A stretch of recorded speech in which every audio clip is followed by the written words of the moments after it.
Hello, good morning दोस्तों। कैसे हो आप सब लोग? आई होप आप सब अच्छे होंगे और हम भी बिल्कुल अच्छे हैं, स्वस्थ मस्त है। तो इधर बैठा है हनु। नहीं, दूध पुराना वाला ख़त्म हो गया है और लाइट भी जा चुकी है।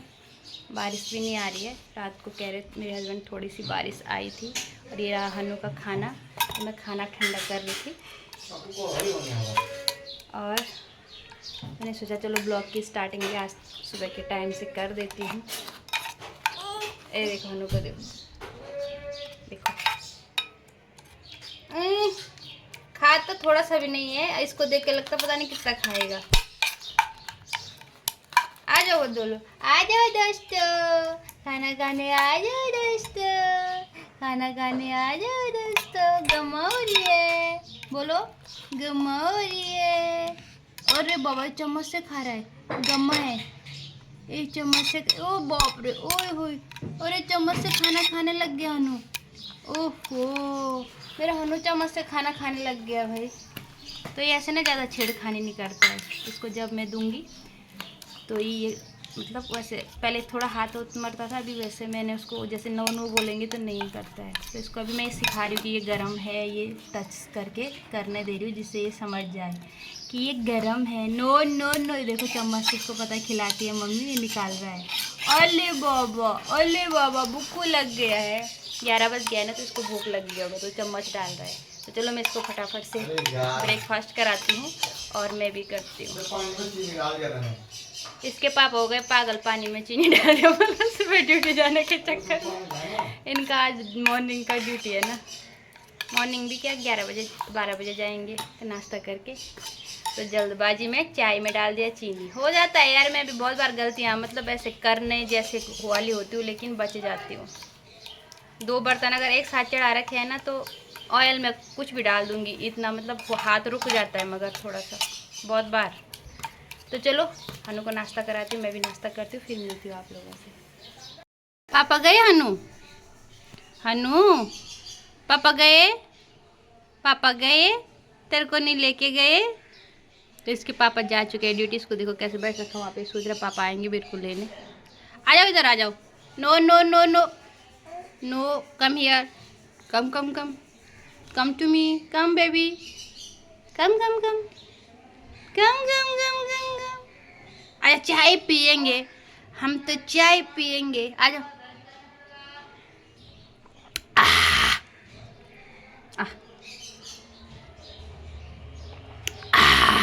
आ जाओ आ जाओ आ जाओ आ जाओ आ जाओ आ जाओ। है मेरे हनु के खिलौने, देखो ये है मेरे हनु के खिलौने। बजा, छिट्टा दे दो देवा, छिट्टा दे दो। हनु कहते बेटा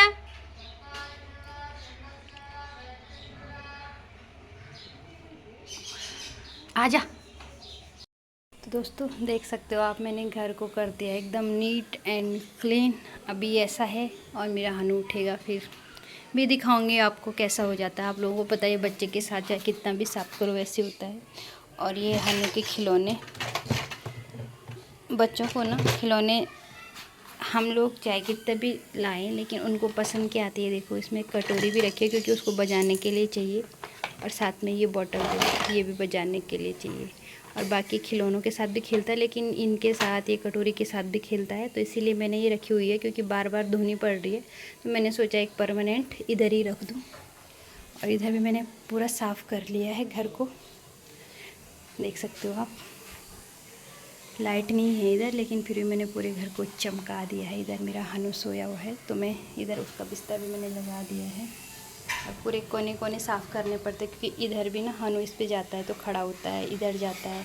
वॉशरूम में तो मैं पूरा पोछा लगाती हूँ फिनाइल और डिटॉल से। तो घर हो गया है साफ़ सुथरा।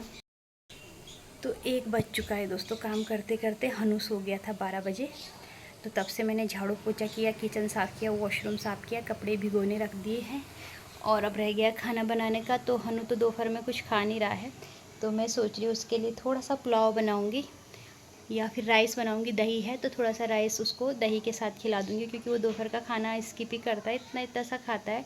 तो ज़्यादा मेहनत करके दोपहर में फ़ायदा नहीं है। फिर वो 5 बजे के आसपास फ्रूट खाता है और फिर रात का खाना खा लेता है। तो दोपहर में कम ही खाता है क्योंकि सुबह का खाना लेट होता है, फिर फीड भी लेता है इस वजह से वो दोपहर का खाना कम लेता है। तो जब वो ज़बरदस्ती मैं उसके साथ नहीं करती हूँ। हनु को मैंने एक चीज़ देख ली कि उसे भूख रहती है तो खुद से रोना शुरू कर देता है, और जब दो उसको तो फटाफट से खा लेता है, और जब ज़बरदस्ती दो तो वो मुँह को इधर उधर करेगा, मुँह ऐसे बंद कर देगा। और क्योंकि उसके दाँत आने का प्रोसेस भी चल रहा है तो इसीलिए उसको कुछ चीज़ें अच्छी नहीं लग रही होगी, तो मैं ज़बरदस्ती नहीं देती हूँ। फ्रूट्स में वो ज़्यादा भी कुछ चीज़ नहीं खा रहा है, बस एप्पल, वो क्या कहते हैं उसको, बनाना उसको अच्छा लग रहा है थोड़ा बहुत, कभी एप्पल खाता है कभी नहीं खाता है।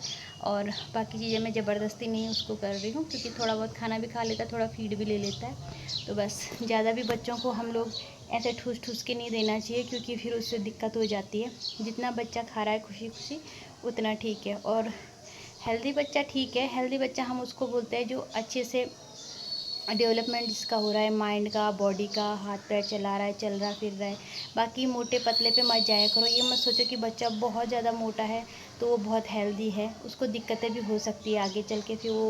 फिर क्या होता है ना, बॉडी वेट ज़्यादा होने से बच्चा थोड़ा चलना भी लेट होता है, बहुत सारी चीज़ें होती है। हर किसी बच्चे का अपना अपना प्रोसेस होता है हर चीज़ का, तो बच्चा अपने हिसाब से करता है।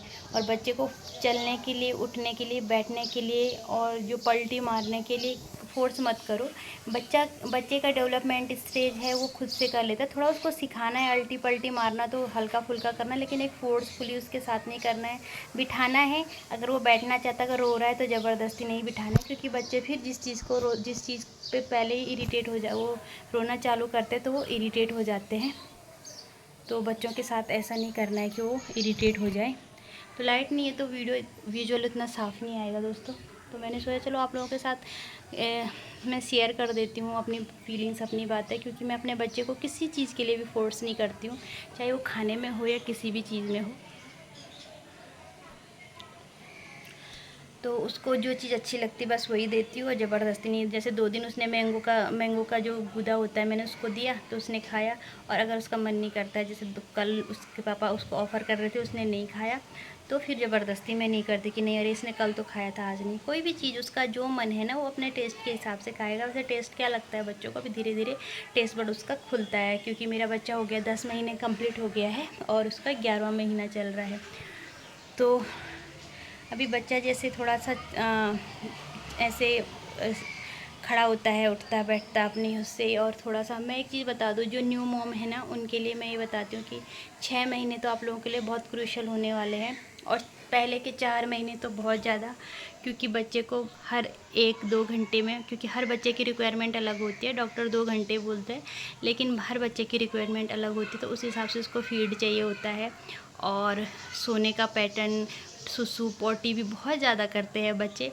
तो मैं भी मतलब मेंटली भी स्ट्रेस आता है, नींद भी पूरी नहीं होती है, क्योंकि दिन रात वही सेम रहता है ना, दिन रात का कुछ पता नहीं चलता, पैटर्न बच्चे का कब क्या होता है कुछ पता नहीं चलता है। सोने को तो बहुत कम मिलता है 4 महीने, तो 4 महीने अगर आपने निकाल दिए तो वो सबसे बेस्ट होता है। बस 4 महीने में ही सबसे ज़्यादा दिक्कत होती है, आगे चलकर तो होनी है, क्योंकि एक तो हमारी बॉडी भी रिकवर कर रही होती है, हार्मोन्स भी हमारे इम्बैलेंस तो रहते अभी तक भी है, पर उतना नहीं है। मूड स्विंग मतलब बिना मतलब के उस टाइम पे रोना आता है, बहुत सारा चिड़चिड़ापन आता है, कुछ समझ नहीं आता है कि क्या करें। और जो तुम मतलब थे पहले वैसे रहते ही नहीं हो, पता नहीं ऑटोमेटिकली माइंड चेंज हो जाता है। और मुझे लगा कि मेरे साथ ऐसा है, लेकिन सबके साथ होता है, लेकिन सबकी हैबिट अलग होती है।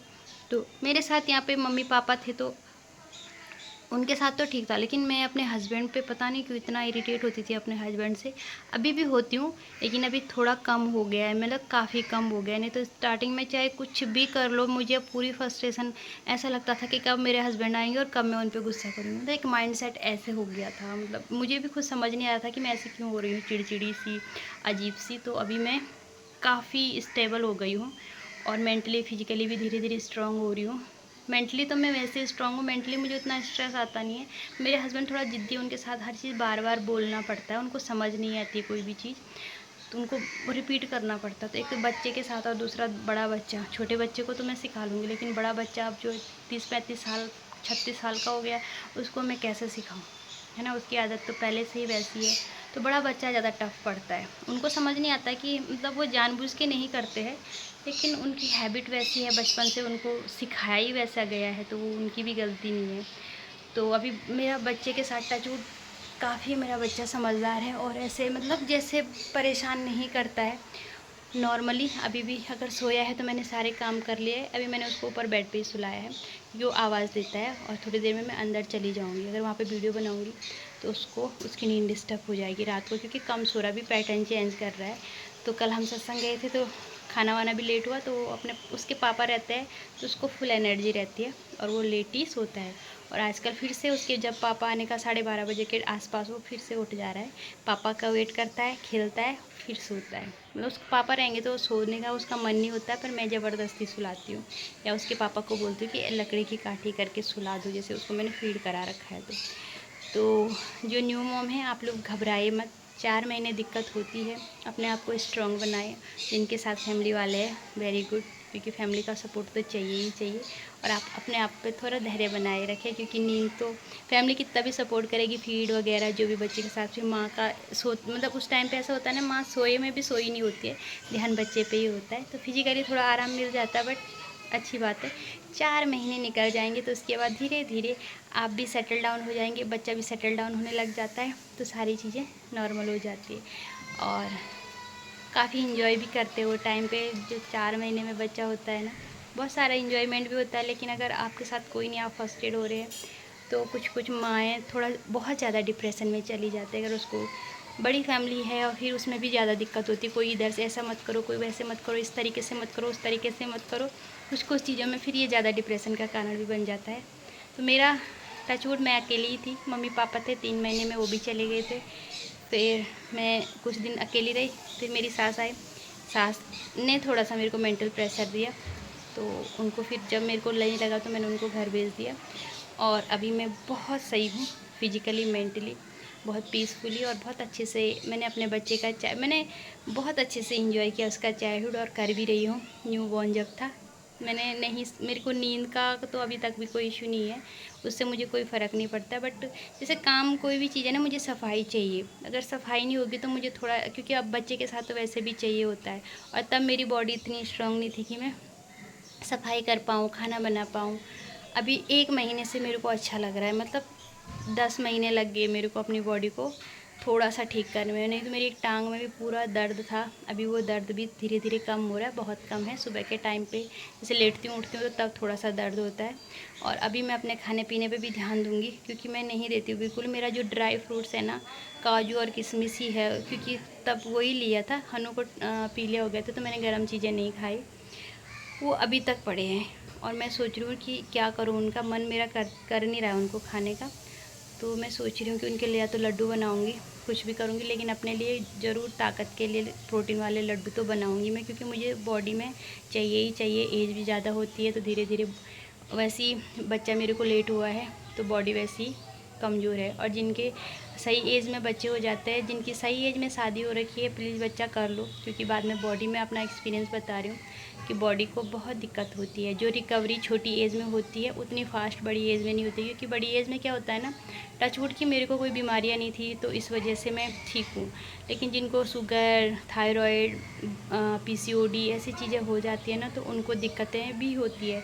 तो जितना, अगर आपका सही एज में शादी हो गया है और आप फाइनेंशियली स्टेबल हो, ठीक ठाक हो, क्योंकि ज़रूरतें तो कभी पूरी नहीं होती है, बट एक ठीक ठाक आप एक बच्चे को इस दुनिया में ला सकते हो, इतना है। तो आप टाइमली भी बच्चा भी कर लो, क्योंकि ये मेरा एक्सपीरियंस है। मेरी तो शादी भी लेट हुई, उसके बाद बच्चा भी 8 साल बाद हुआ। तो हमने कोई ऐसा प्रिकॉशन वगैरह नहीं लिया था। फर्स्ट के 6 मंथ लिया था, वो मेरे हस्बैंड के कहने पे, बट उसके बाद नहीं लिया। तो मेरे को 8 साल बाद हुआ। तो हम लोग कभी कभी क्या होता है ना, पढ़े लिखे लोग कुछ ज़्यादा दिमाग लगा लेते, तो फिर बाद में वो चीज़ें महंगी पड़ जाती है।